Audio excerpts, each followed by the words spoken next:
Welcome to What's Left, a weekly political discussion challenging the mainstream left. I'm Eduardo Barca with co-hosts, teacher and socialist Andy Lipson and community organizer and socialist Kenny Cepeda. We are online at what-s-left.webnode.com. Please subscribe, rate, review, turn on your notifications, and share your favorite episode wherever you found this episode. Thank you. I just want to state that folks need to write down our information because we are now, what is it, 2 strikes? 1 strike? Yeah, our second community strike. Second, we got a warning, and now our first strike because we weren't allowed to talk about vaccines last week, so YouTube shut it down. You can see it on another channel, which we'll put in the link, that vaccine episodes. Apparently, they don't want us to talk about these things as if these are gene therapy technologies. Let's not say that, Andy. Let's not say anything. All right. So yes, check us out at our blog at what-s-left.webnode.com. Check us out on our 8 platforms, and specifically for video, you'll check us at Odyssey or Library. Right. So today we'll be discussing the anti-Asian sentiment, racism, the conversation around what has been headlining the news around attacks on Asian people. I think, Kenny, you wanted to start it off or something. Yeah, I mean, so I'm that asshole that when I'm showing a trick, I want to see what's behind it, how it works, what's the purpose. So whenever I hear a fixation of the media on some topic, I like to look at what's behind it and what the motives are. And so, I mean, obviously, the incidents that happen, the violence against these Asian sex workers triggered a lot of emotional response. And obviously, it's a sad event, but again, when I hear the media fixating on something, I feel like it's manipulating the attention of people for some some goal, some end. So I wasn't convinced that the full story was just that. And it seems now that we're kind of moving on to another focus of the news cycle. And so, so through that, I dove into some of the history of violence against, Asian women specifically, or things that have been done in the name of protecting Asian women. And so, and obviously this comes in the context of essentially a Cold War with China. And what we've talked about in this show, that we foresee, a clash with China, and it's currently playing out over artificial intelligence and biotechnology. So that's some of my first thoughts, and that's why I started looking more into the history of violence against Asian women. Well, most of this attention has been on what has happened in Atlanta because of last week on Tuesday night. There was a 21-year-old man named Robert Aaron Long, and who went on a deadly rampage, on sex workers. Most people were Asian, and killing a total of 8 people. 6 of them were Asian women. And there were, I think, some of the most appalling responses to it from one of the officials. I think it was the county sheriff, who had said that that the Robert Aaron Long had most of, I think it was a frame something around him, like he had a bad day. I think my first reaction, my thoughts on it, is that I think it's important to denounce all racism, it's important to denounce all forms of violence that happens against anybody, really, and call it for what it is. I just feel as if this anti-Asian sentiment has been around for some time. It's not something that was born or initiated last week. So I think it's important that people who like to jump on bandwagons don't almost fetishize or want to use this as a way to move politically in a way that sounds very supportive of anything that's anti-racist or supportive or want to be allies of people of color. I think for the longest time we have to call out that any mode or form of supporting a system that is inherently racist, such as this capitalist system, is what we have to call out. We have to be calling out consistently and always be calling out this system that upholds those divisions. This is why the capitalist class uses a lot of racism, classism, sexism, all kinds of isms in order for us as workers to be divided. So sometimes I get frustrated when we are having these conversations, when the conversation on what's really holding on to this is not actually being talked about. And that's what I think we should be focusing on. And I had this conversation with some of my loved ones, and we were talking to my family. I said, we're just not having the conversations about how racism is prevalent in all societies, and it's prevalent in our culture, and it's prevalent because it's a way to have us divided and pit us against each other. The perfect example of this right now is what we are seeing here in San Francisco politics, with what happens with one of the school board member, SFUSD board member, where she is of, I think her father is Black, but she identifies as Black, and she is a Black woman, and now we can see how it's almost as if oppression Olympics are being played out, or any form of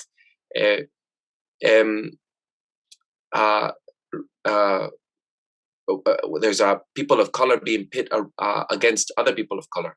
And I think that if we're not careful, identity politics actually is what causes this and causes us to be divided, because we're not really seeing that we are one whole working class trying to work for the greater cause of us being liberated by this system. So I want to denounce any racist violence. Of course, Asians and Latinos and Blacks should be, and everyone should be part of the conversation, and we should call out racism for what it is. But it isn't something that has, again, like I said, this isn't something that happened last week. Something that wasn't initiated just from last week. It's been ongoing. Yeah, I mean, racism is a way of scapegoating, right? Like, I mean, it's more than that. It's got an institutional role within capitalism, but it's a way when workers look at immigrants as the enemy, or if they look at a fellow Asian person as an enemy, that worker is falling for a scapegoat idea, that their problem is this other person who looks different than them, or comes from a different country, and in this case, this individual who did this, and I do believe racism plays into it, and specific, like the act, right? I do believe violence against women and sexism plays into it, and racism against Asian people that's fomented in this country and has a long history in this country plays a role. There's a historic role of that, and then there's a long history of our racism against Asians in this country, and then there's a very immediate one. And the very immediate one to me is the U.S. capitalist class, whether it be Trump or Biden, is pushing an aggressive relationship and an aggressive kind of war, kind of Cold War with China. Tony Blinken met in Anchorage just this week, and there were big words put forward between the United States and China. U.S. trying to tell China, we're the ones who run the show essentially, and we have a whole host of nations who believe that you are not acting right, and China basically saying you're not going to tell us what to do. And Blinken, in a speech earlier, identified China as America's central adversary, declaring China to be the only country with the economic, diplomatic, military, and technological power to challenge the United States. And a major FBI director in Boston, who had been looking into Chinese espionage of people who were trying to steal U.S. secrets, said, "No country poses a greater, more severe, or long-term threat to our national security and economic prosperity than China. China's communist government goal, simply put, is to replace the U.S. as the world superpower, and they are breaking the law to get there." So it's this sort of stuff, it's this environment, along, I think, also with the blame for all the anger around the coronavirus that is now, led to this anger against Asians that's coming out in this guy. And now this guy, and I do think white supremacists, right-wing, alt-right, QAnon, insurrectionists are once again going to be seen as those are the depository for this anti-Asian racism when it was whipped up by these elites, and the capitalist class. And I do think they're going to use this to strengthen their hand, both to continue to build the internal security apparatus, targeting, this guy who did violence today is going to be used as an excuse for our state to crack down even harder. And it's going to essentially allow a pass for all the stuff that has been said and is going to continue to be said by the capitalist class as it whips up more anger and more furor and more fear about China, and attempts to blame, in a sense, China for all the problems of the economy, when a lot of those are as it relates to coronavirus, right?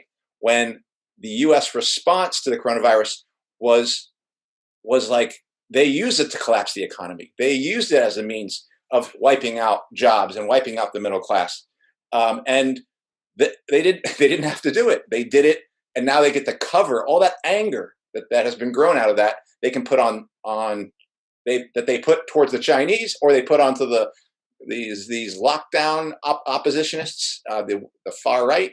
Well, now they get to blame them and crack down on them further. So this is just, to me, this is where it gets back to Kenny's point, where the racism against Asians has been building for quite some time. I had talked to a woman I work with, actually. She's co-teaching in my class. She's Asian, and she's been like, there's been a lot of stuff going on in Oakland for several years now. And she goes, she was kind of wondering why suddenly now it's being talked about. And I do think this is an attempt for the U.S. ruling class to wipe its hands clean now and say, oh, it's them. It's never been us. And it's always been them. It's always been the U.S. ruling class, and never more so than today.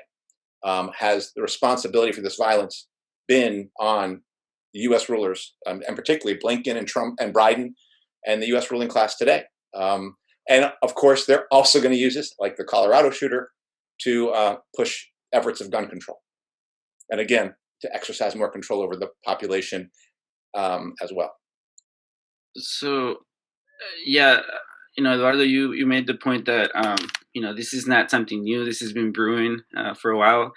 And I took it upon myself to look a little back on history. And I'll be honest, I didn't know a lot of it myself. I didn't contextualize it until today. So, I mean, like any other subject that we discuss here, I encourage people to do their own research, do their own, investigation. I did a little bit of my own research, and what I found out was that basically the attack, or doing things in the name of protecting Asian women, is not a new thing. It actually goes back to the building of the first transcontinental railroad, which happened during the Civil War. So during the Civil War, a lot of the men were engaging in war, and so the U.S. basically empire needed cheap labor, so they brought a lot of Chinese workers to the U.S. And so again, the Civil War happened between 1861 and 1865. The first transcontinental railroad started to be built in 1863, so during the Civil War. And then it was finished by 1869. In 1870, the U.S. passed the first Naturalization Act, basically affording African Americans citizenship, but excluding any other immigrants, meaning mainly Chinese men who had come to this country to build these roads with cheap labor. And so it prevented them from owning land, essentially, in setting an economic foothold in this country. um, and so within that context, it turns out that there weren't a lot of Chinese women really here. It was mostly men because they needed male labor. However, there were some women, and they were depicted as prostitutes and as sex labor, even though there was plenty of sex labor at the time from other ethnicities. And so, what that narrative was weaponized to use against Chinese men to make them look as sexual deviants who oppress women.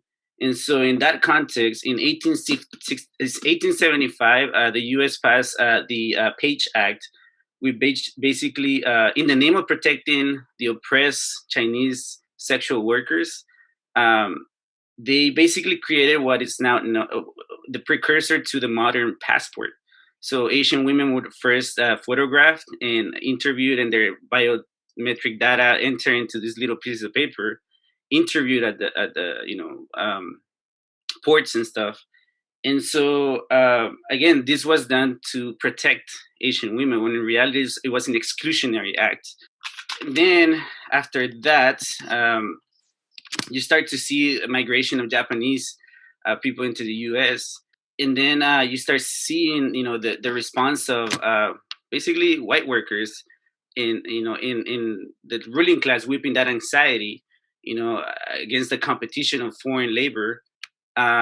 In And so you start seeing laws and policies that also target the Japanese, who at the time were starting to become, the Japanese nation empire was starting to build up, become more powerful, and started to be seen as a threat by the U.S. And then that leads us to, the exclusionary acts that ended in concentration camps for the Japanese. And so that's just like some historical context that kind of demonstrates to me that this is not new. It's been the bodies of women in the defense of their suppression.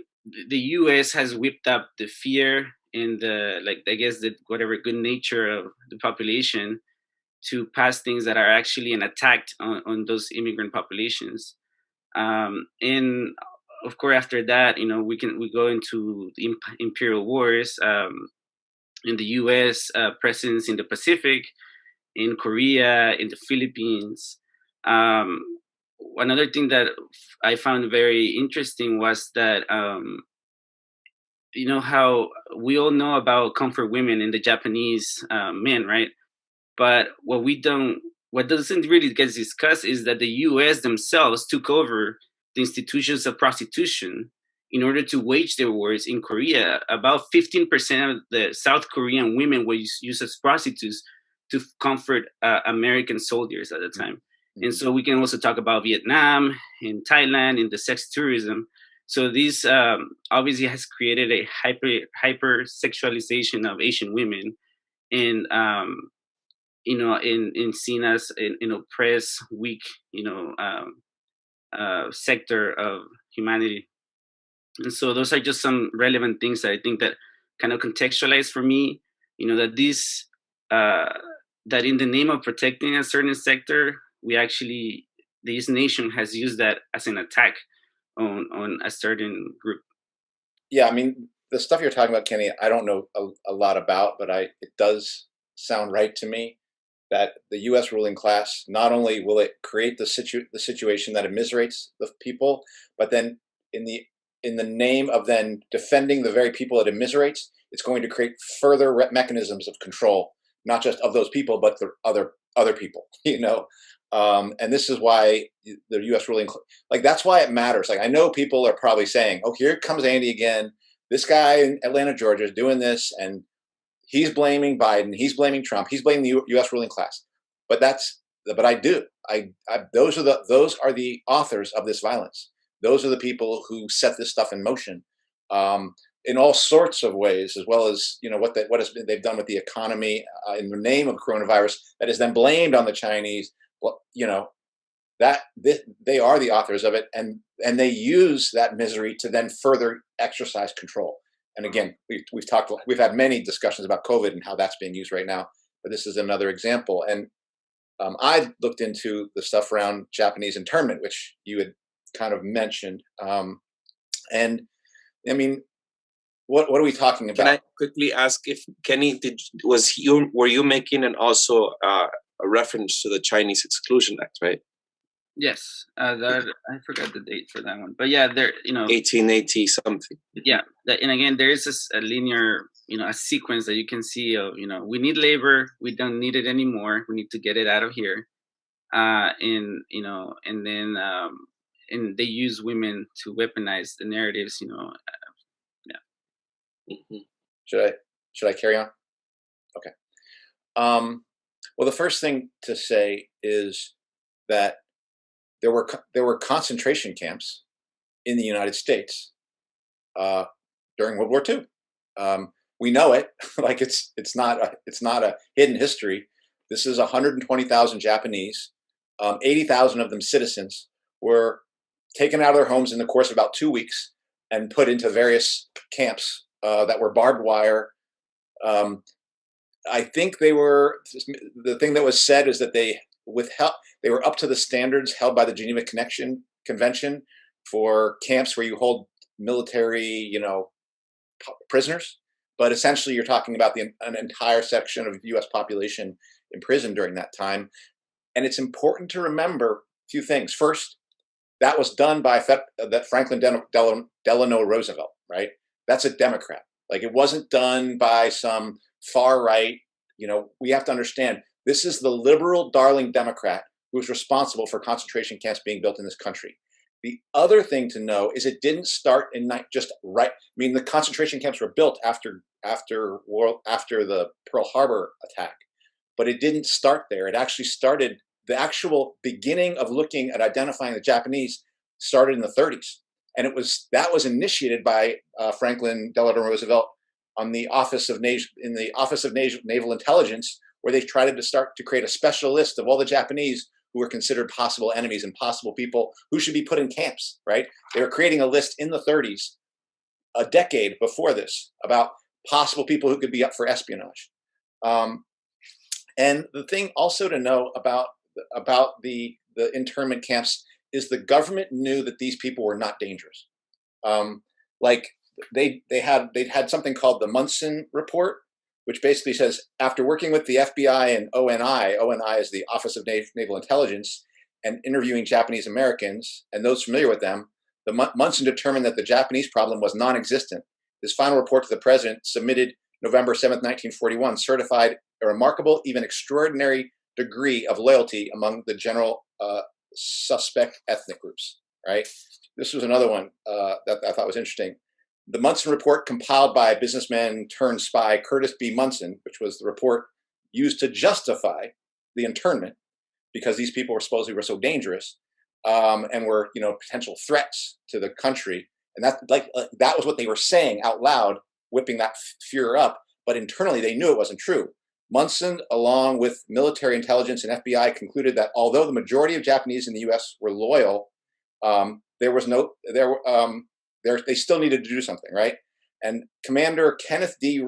Ringel, who contributed heavily to the Munson Report, concluded, after careful investigations on both the West Coast and Hawaii, there was never a shred of evidence found of sabotage, subversive acts, spying, or fifth column activity. But this is how the report spun it. It said this way: the very fact that no sabotage has taken place to date is disturbing and confirming indication that such an action will be taken. And they said, there are still Japanese in the United States who will tie dynamite around their waist and make a human bomb out of themselves. Have you heard that language before? So what's amazing to me is how clear it was to the US ruling class at that time that there was absolutely no threat by the Japanese internally, and yet they felt the need to intern 120,000 people. And that's not out of cruelty. It's out of knowing that they must whip up the American people into a frenzy over the war aims that they had.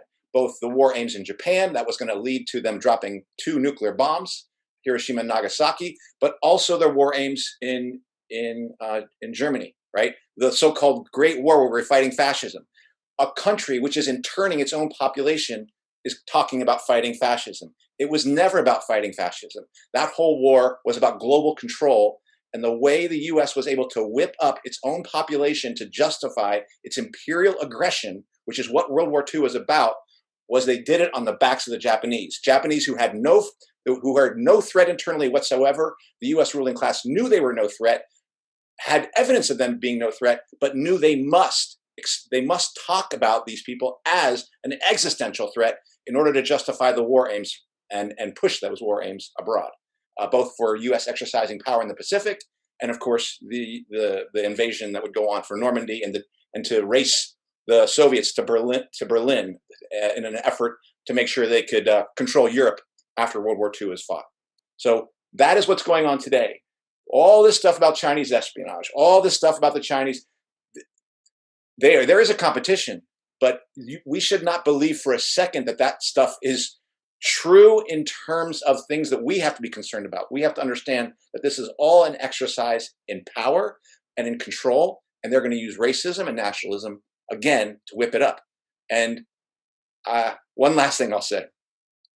I talked to the student teacher I'm working with, and said, do you think, because she's Chinese, I said, do you think this could end in an internment?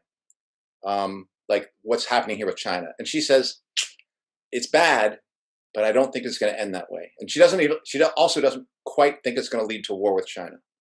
And here's what Justice Scalia said when asked about the internment that happened to the Japanese. And he was talking about this internment in 2014 before he died. And he was asked, Justice Scalia, do you think it could happen again? And he said, you have to be kidding yourself if you think the same thing will not happen again. So Justice Scalia at the time knows that this thing's going to happen again. And he knows the stakes for the United States. And I do believe this, we've already interned Muslims doing things. I do believe we're looking at a future that's being laid out for us where the internment of Chinese in our own country is definitely up for a possibility as the U.S. continues to build for war. I mean, I just want to maybe add and remind people that, the U.S. dropped 2 bombs, atomic bombs on Japan. Again, when they were surrendering, when they were not the threat that they claimed it was, but it was the excuse to become the supreme power in the world and to show how vicious, we're willing to be in order to be the hegemon of the world. And that hasn't ended, that approach of showing, viciousness. In 2017, I think, in 2017, the U.S. dropped the biggest non-nuclear bomb in Afghanistan. This is nowhere.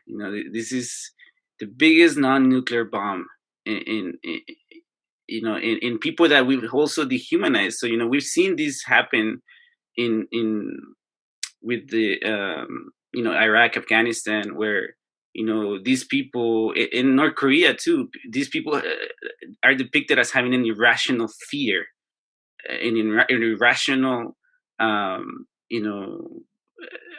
sense of violence. As if they didn't bomb your house and kill your family, you wouldn't be pissed. But they are savages. ISIS, the whole narrative. I remember growing up, and how they were depicted as being a category above, in savagery. And so racism is very much part of our daily dose of news, how we depict other nations as irrational and ignorant and backwards, while we are the most vicious, or this nation is the ruling class of this nation is the most vicious, brutal ruling class that's ever existed. My take on what I have to share, there was a lot of blame on Trump for stoking racism against Asians, and it was valid. I think they were valid, but what I had learned on history, especially local history here in San Francisco, is that racism against Asians didn't start with Trump. It didn't.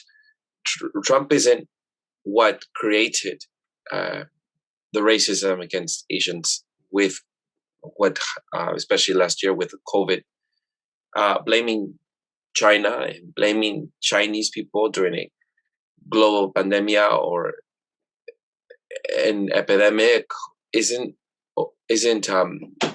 unoriginal. It's something that happens in previous times as well. It's here in San Francisco, where progressive liberal San Francisco, where if we just take a look at the history of San Francisco, you would find how appalling a lot of the things that were done here during the early 1900s, when there was the bubonic plague, which is the bubonic plague is what caused lymph nodes on certain parts of your body and under your armpits or in your groin area. And it was a disease carried by mostly rats, although there are some reports of squirrels and other rodents that can carry it, but through fleas and unhygienic living conditions. And so here in San Francisco, before the plague hit here, it was around 1340s, right? It happened mostly the plague, La Peste, in Europe, and then it spread afterwards in Asia, contained somewhat, like went in waves, and then late 1800s spread throughout China, and then the first case, what happened in the 1900s in the USA, in Honolulu, and it was in that island that there was a Chinatown that was where Asian immigrants had lived in, because landlords would have cheap, unkept living spaces for Asian immigrants from many parts, especially China and of Asia. And this is where some of the practices that were done in San Francisco were imitated from what happened in Honolulu, such as burning places of living spaces where someone had died of the plague. And there was a fire in Honolulu for 18 days, I read, of a fire that continued in Honolulu because of the plague. And once the plague finally was discovered that it began spreading in San Francisco, it was there that it was very racially motivated, the reasons why there were certain people that were kept in quarantine and others that were not. So Chinatown here, all of the Asians, Japanese and Chinese mostly, were quartered in, and they were not allowed to leave Chinatown.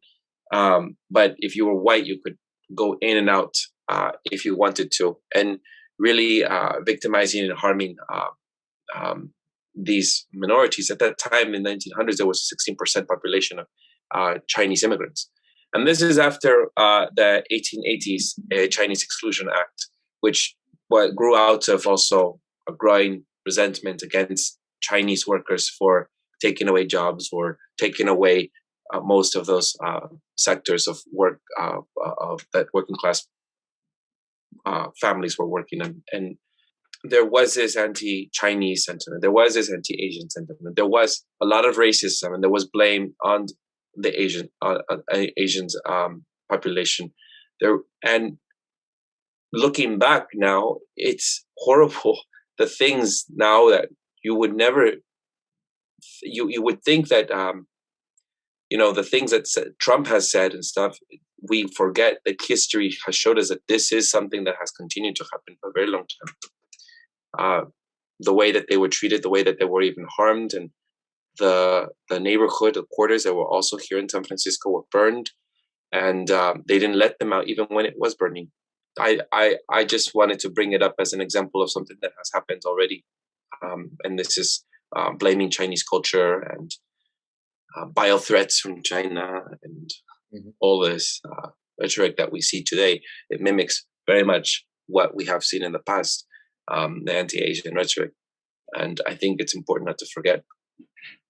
I just find it peculiar as to how historically Western rational, quote unquote, scientific thought has been weaponized against people. You talked about the Chinese Exclusion Act, which was in 1882, but around that time, prior to that act being passed, the American Medical Association said this: Chinese women carry distinct germs to which they are immune, but whites would die from.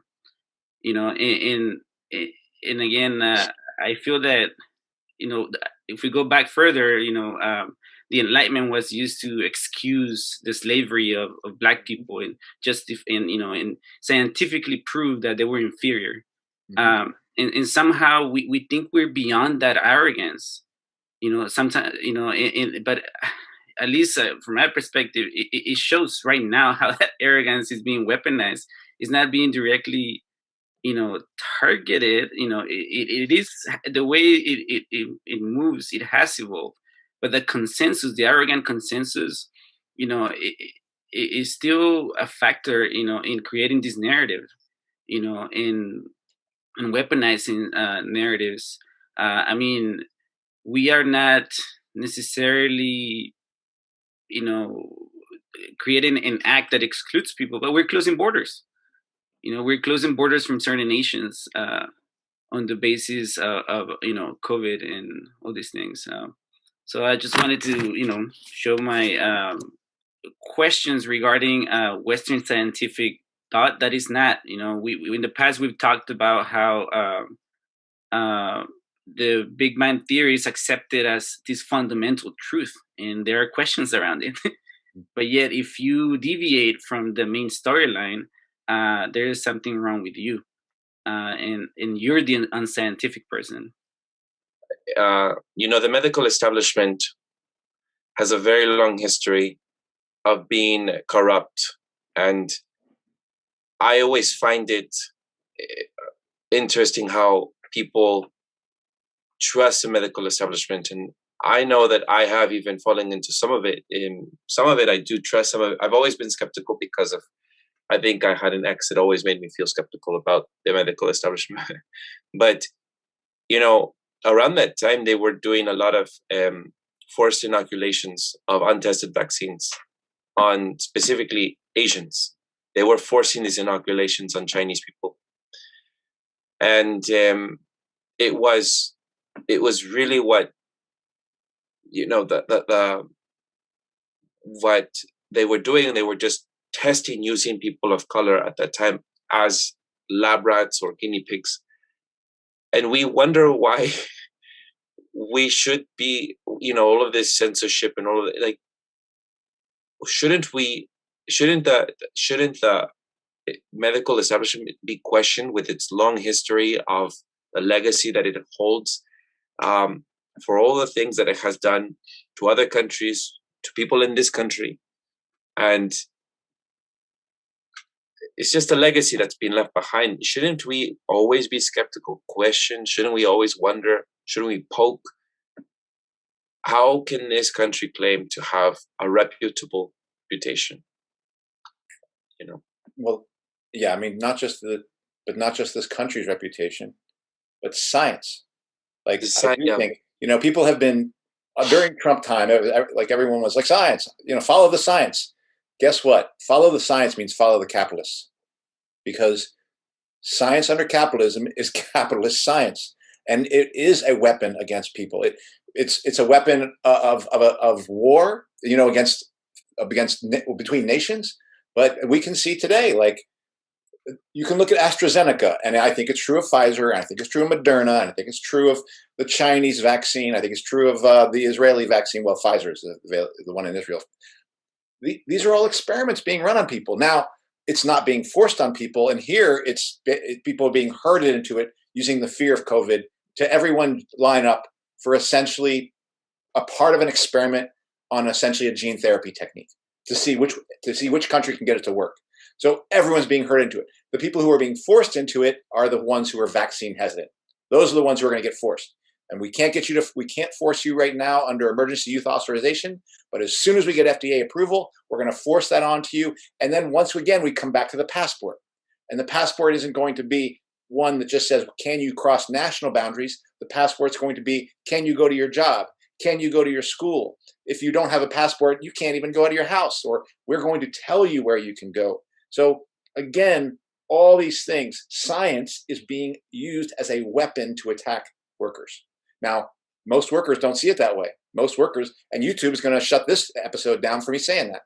But that is the reality, is that we have to understand that science, far from being neutral, is under a situation where we live under global capitalism. It is actually a weapon going to be largely used against us, and it's not going to liberate us. I even look back and think about our episode with Eric Lerner when he talked about plasma fusion, things like this. At this point, bless his heart, I hope, but creating that thing under capitalism is not going to lead to anything other than continued misery for us. I mean, we will have to have a revolution, and I don't think that revolution is going to come from grabbing that technology and using it against them. I think that's just a different thing. But I think we have to have a very different view of science and the achievements that is allowed. What it is right now, it is just another weapon being used to shackle us at this point. Well, for however long anyone is watching this and they've gotten to this point, please jot down our information. Andy, it's interesting you say that the FDA has not approved, but there is an FDA issued emergency use authorization for third COVID-19 vaccine recently. That's right. It's under emergency use authorization. And as long as it's under the PrEP Act, you can't force it on, certain positions you can't force it on you legally, like state workers and things like that. But once it's on FDA approved, not under emergency use, then they can shove it down our throats or inject it into our body and force us to take it. Just for also further clarification, the COVID tests, they're also passed under the PrEP Act. So they're not FDA approved. They are under emergency use authorization as well. It looks like we should probably end here then. What's the point of continuing if it's going to come down? But I do think there's more to carry on about. Yeah. Because I do believe this is in the media right now, not to help protect Asian women or Asians from racism. To me, this looks to be a story that's used, one, to deflect the actual guilty parties from doing it, who are responsible for this, and two, I do think it's going to lead to a crackdown internally on guns, and on it's further going to strengthen the FBI and its case around taking on white supremacists and things like that.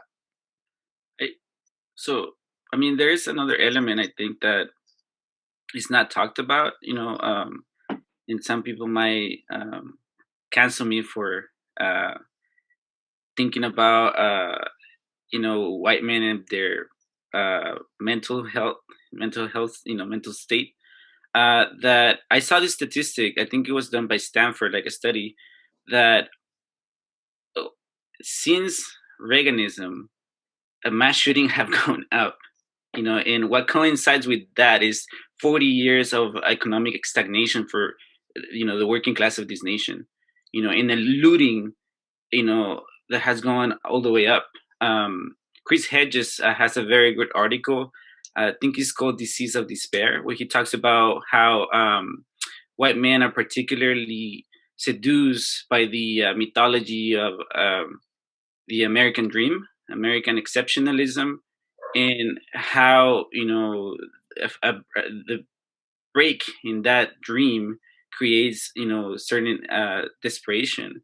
And so obviously I think, especially from the liberal left goggles, and I think it's a huge issue that we limit acts of fascism, acts of racism to a single act, to a single event, when is this whole system, the capitalist system, that is fascist and racist, and creates individuals, obviously, that do carry out incredible acts. And I think that's the problem with having this laser focus on this one horrible white man, when in reality we should hold the whole system accountable, of why it empowers or it forces certain people to commit these acts, like all these connecting, intersecting things. And that's why I'm a Marxist, because like I look at the whole array, and I don't just look at the leaves. I look at the tree trunk, at the branches, at the ground, at the air, everything that comes to form this moment in history, and so again, I bring that up because the U.S. is a violent society, and it looks crazy from outside. We've almost been normalized to accept the mass shootings, all these, but they're not detached from imperialism. They're not detached from the mass increasing the police state, in the militarization of our communities, and how the technologies and techniques of imperialism make it back to the imperial land eventually. And ultimately, at least this is one thing Chris Hedges argues, is that when empires collapse, they collapse within themselves and they become violent against their own population, because no empire can go to war if their population is not under control. And so I think that's the biggest concern right now, that yes, there is a lot of violence in this nation, but we are living on in supreme moment of social control that allows our ruling class to go to war. That because I don't think I've ever. I mean, I don't. At least in the little bit that I know of history, I've seen a degree of social control in maybe I guess during the world wars, or but it's a scary time. Not because of the mass shooting, but because of the degree of control that is going to drive us to other wars. In that, again, there's a feedback mechanism. I guess though maybe I would put one counter to that. One is that I think Chris Hedges thinks that the U.S. whipping up this violence is out of its weakness, and it's not. This is out of its strength. And the internment of Japanese during World War II was the precursor. That violence against its own population was the precursor to the greatest expansion of the U.S. empire and to its collection of wealth over a 20 to 30 year period that is unmatched by any empire in its history. That is what the U.S. is trying to repeat right now.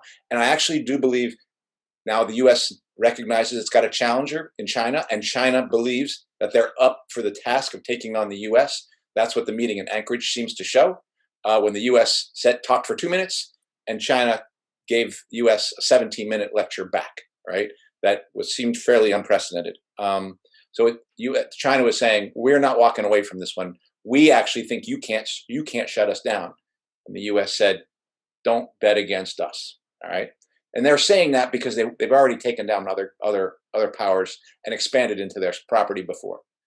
So I don't agree with Chris Hedges' notion that we are on this kind of collapse thing. That's number one. Number two, it's not just white people who have this belief in the American dream. There are all sorts of immigrants who come over here who have a fervent belief in it and will hold on to it and will only go back when they have to, when they've finally given up, like it's not here. So that American dream exists for all sorts of, it's been sold to all sorts of people, black and white. So I don't know if my answer to what it is it's racism. It's like it is whipped up and it's pushed into workers. The notion that Chinese workers are a threat to you was a lie. The threat to workers back then even were the robber barons. Those are the ones who had to be taken down. That's what Eugene Debs. The Chinese workers aren't your problem. You need to organize with them and take down the robber baron capitalists. So the notion that workers coming into the country are your enemy is a lie. It's factually untrue. It's actually true for the working class that they're your best friend, as long as you understand that the working class's job is to actually take power away from the one class of people who are your enemy, not immigrants, not women, not gay people, not Muslims, not. It is the capitalist class of any color, but the one in your own home nation that you have to deal with. Because my problem isn't the Chinese ruling class; that is the problem for the Chinese working class. So that's one thing I would say.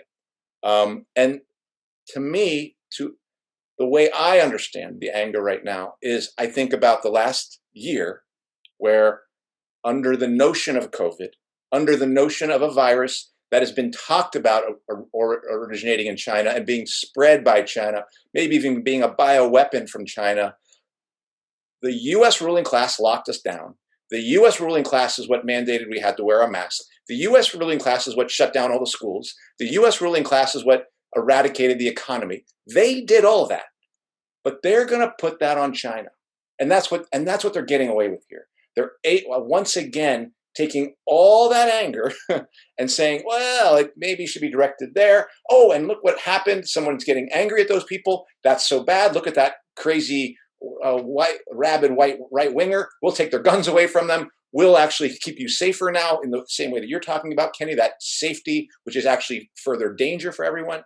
So this is a massive trick being played. And I'm not saying, maybe you don't disagree with me on that, but there's a way that the way I'm hearing Hedges say it doesn't quite add up to me. I agree on that. I mean, I don't think that the U.S. empire is gonna collapse. We're in a collapsing stage. I feel we're in a gearing up stage, and the only question I have at the moment is whether, and again, maybe it's a third example, but is it going to play out in a World War type of way, or is it going to play out in a Cold War type of way? Or is there a third way? And obviously, if it plays out in a World War type of way, I think that the technological ability of destruction, there is no winners out of this one. Because someone asked me, they said, oh, the Chinese are going to come out on top. And I'm like, I don't think there's any winners on this one. I had some thoughts around what you both were saying. And I don't think that when we're having conversations around race, a lot of people are having conversations about class. It's something that is just sort of, it's intersectional, as if that's just part of an element, but it isn't a huge a high part of it. So the conversation around race keeps going in circles because it's all around race theory, privilege, identity politics, academia. It keeps going and going and going and going and going. And it festers, and there is all of this politics that people are being canceling out because of it, or people are not even able to, they're being even destroyed by their own politics. So I was talking about it with someone who works at USF, and I just find that there's just no way that you can do the objectives that the race conversations are trying to achieve, which is to eliminate, to get rid of, to eradicate racism, if you don't bring in class. Because if you don't bring in class, and if you don't bring in capitalism, which holds these divisions, as you were saying, Andy, with race is thrown into the working class to be able to divide. then we are not really standing up for people of color. We're not standing up for the ideals of anti-racism in a society that we wish to look forward to. Because there is class over there, race over here. And I was just saying that in the circles around anti-capitalism, socialism, anarchism, all of those conversations do talk about race. It's exactly the reason why we're talking about capitalism. It's because we want to dismantle capitalism to be able to have a society free of racism, sexism, and any sort of xenophobia. Those are the reasons why exactly these wave of people who are the anarchists and the socialists, all of the anti-capitalists are having. It's because of these isms that we want to get rid of, that we decided we're going to go really for the juggernaut. We're going to go really for the thing that is upholding all of this now. And the conversations around race minimize and make it, it's just this little thing here of it's class, poverty, it's intersectional, but it's as well like gender is also part of that. And there's also all of these privileges. And so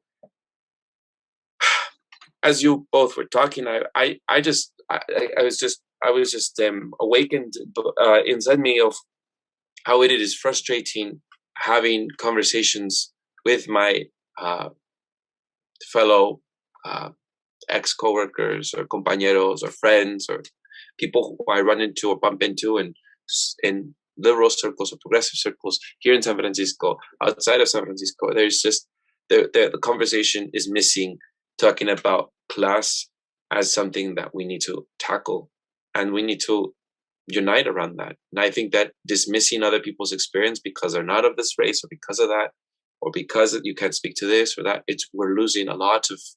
This is the reason why we're not being able to revolt and be together, to be able to dismantle the entire system.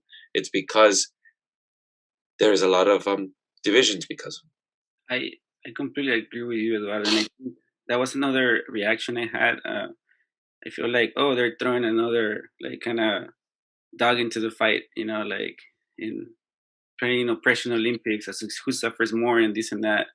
I've seen that in my circles be corrosive, in organizing. And like, I agree with you. There is a collective amnesia of, the issues of class. We've, with the collapse of the Soviet Union, our memory has been replaced with, this liberal progressive stuff. When we forget that, in the 20th century, the liberation, anti-colonial, anti-imperialist movements were by and large Marxist. Marxist in spirit. And so we're gonna have to revisit that history, and learn, as to what happened there.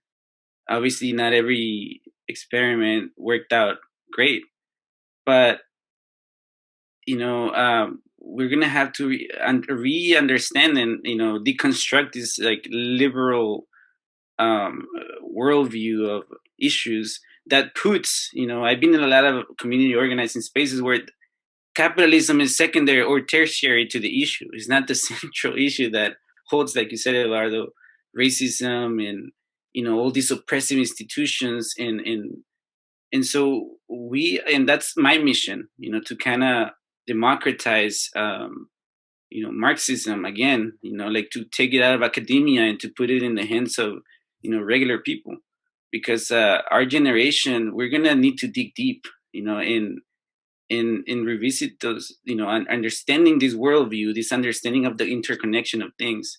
And sadly, as in the case of any racial incident, the focus falls on an individual, not in the whole institution and system that holds all these oppressive systems, ultimately to exploit everyone.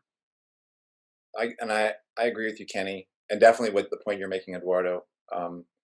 I think it relates to some of our discussions we've had about the identity politics as not only not working, but actually inhibiting the chances of dealing with the issues that are animating the people who often hold those politics.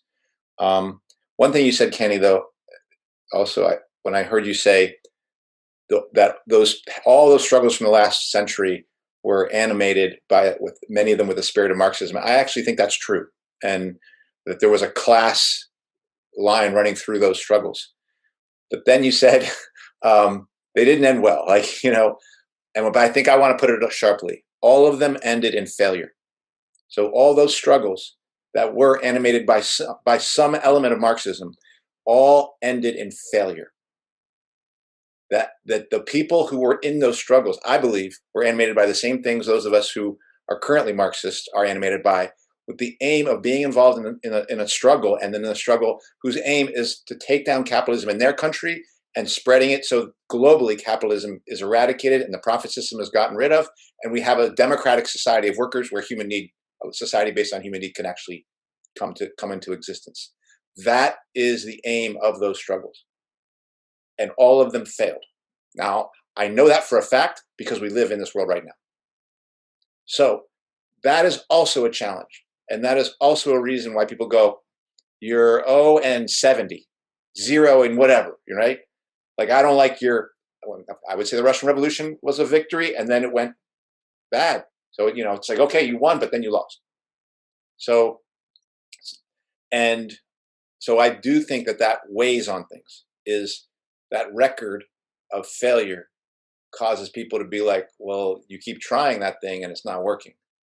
And that is a part of our history that we're going to have to reckon with as well.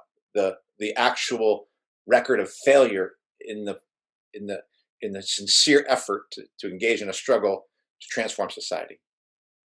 You know, and at the risk of playing the optimist here, I don't, you know, I don't know. I don't think it all was failure, in the sense that history was moved. We didn't reach the goal, but history was moved for a lot of people of the world. And yes, we still live in this oppressive system. The mechanisms have changed, and by virtue of its brutality, we live in this system. And so I still would urge people to look back, you know, and ultimately draw their own conclusions, because I do think history was moving. That's, you know, dialectical materialism. You know, you have to fucking clash, and you have to push back, and that's what I'm pushing for us to learn how to swing back and push and move history forward, and hopefully fight a better fight. I agree with that.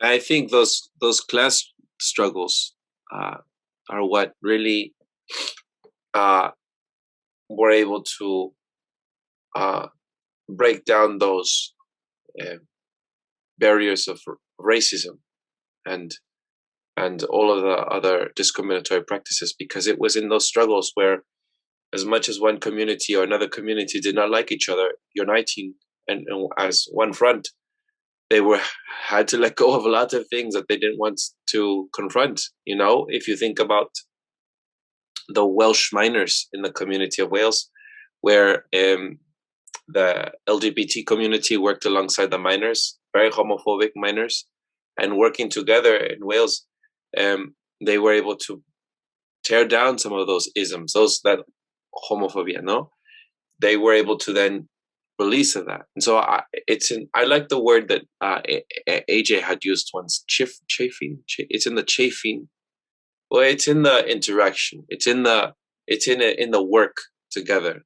Because people sometimes wonder, what do you do if we're not having those conversations around race? We will have those conversations around race. We will, of course we will. It's in the working together, organizing together, that, and if anyone says something racist, hey, what are you doing? You're working alongside your comrade here, right? So those conversations are had. But if we just focus on just race and we're just having conversations about race, we're not really organizing, then it's all just sticking into the theory, right? I don't think there's any progress there. People still go home after those classes or whatever. There is this phrase that Vijay Prashad uses a lot. He's an Indian Marxist, and I listen to him a lot lately. But he quotes this line from, I think it's a document that was pushed onto a UN resolution, which is also problematic. But the line that he uses a lot is the process of liberation is irresistible. The process of liberation is irresistible. So, I don't know, like for me, revolutionary politics and what we're doing is an act of faith. It's an act of faith of trying to achieve something, that obviously, like you said, Lipson, we're all in 70, but doing this in itself is an act of faith. Revolutionary, like we're fucking angry and we look at shit that's wrong, but I do also think that there is an optimism behind that, that you expect better and that better can be achieved. Otherwise, like, I asked you, Lipson, once, like, why do you do this? And you haven't given me an answer, but you told me my other option is to go play video games in a fucking room and just be sad. And so, like for me, this is an act of faith. I still don't have a good answer. All righty. Beginning to get tired here. That does it for this week's episode. What's Left is a weekly political podcast / channel challenging the mainstream left. We post information about our topics and our guests on the episode notes, wherever you found this episode, or on our blog at what-s-left.webnode.com. You can find past episodes to this podcast / channel there and connect with us. I remind folks, if you fancy anything that you have heard here, please share your favorite episode, rate, review, jot down our information, and subscribe to any of our 8 platforms for podcasts: Spotify, iTunes Podcast, Stitcher, Google Play, and for channels where you have a video format on channels of BitChute, Libry, LBRY, or Library, LBRY, Odyssey, ODYSEE, or YouTube. If you would like to give us feedback about something you've heard or suggest something for us to cover, contact us through our blog. I'm Eduardo Barca with co-hosts Kenny Cepeda and Andy Lipson. See you next time.